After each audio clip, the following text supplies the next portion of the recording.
Hello there.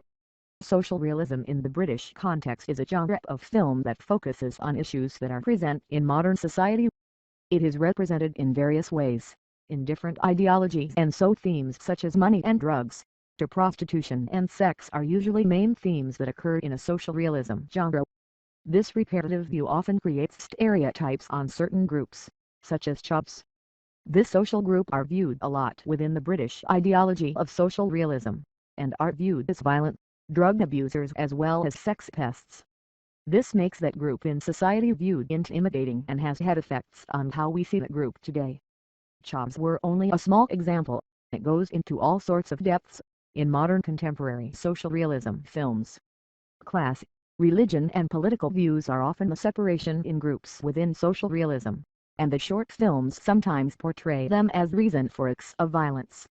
Films such as This Is England are great examples of a social realism genre film, and have had great success and educating features along with them. More importantly, social realism can be a genre to educate, and as my analysis shows, some directors went through the educating route to create such great final material. There are all sorts of forms and conventions used for social realism.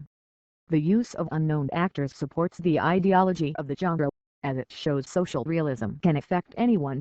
In fact, it's something the majority of people have experienced, and so using an unknown actor instead of a famous one makes the film a much more realistic environment for a viewer.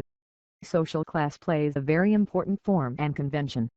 Most social realism films deal with a division within class, where the middle/working class are viewed quite significantly apart, middle being quite comfortable where working are much more snubbed and well off.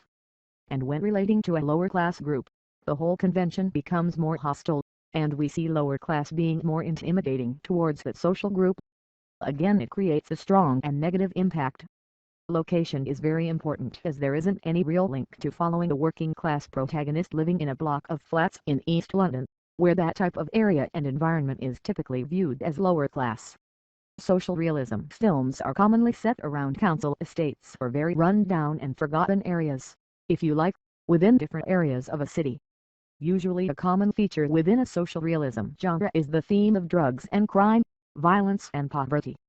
And these films create strong separation with use of views, political as well as religious.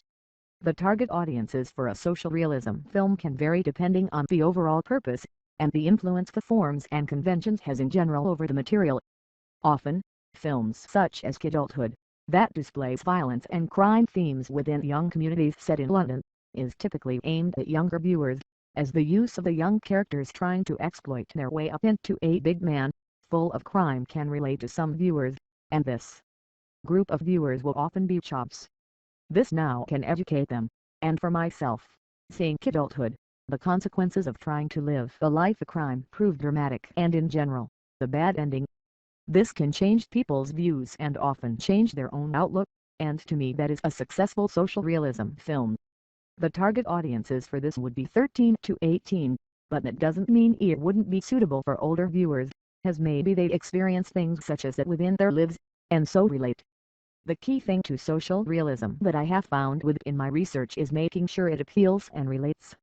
When writing up my synopsis, I need to take into account who will it affect and in what way. I need to create material that could help a viewer understand their own circumstance, furthermore feel comfortable with it. If I can create material that proves positive in effects, I have followed my research and created a material that was influenced not just by my research in social realism, but my research into great directors such as Danny Boyle and Shane Meadows.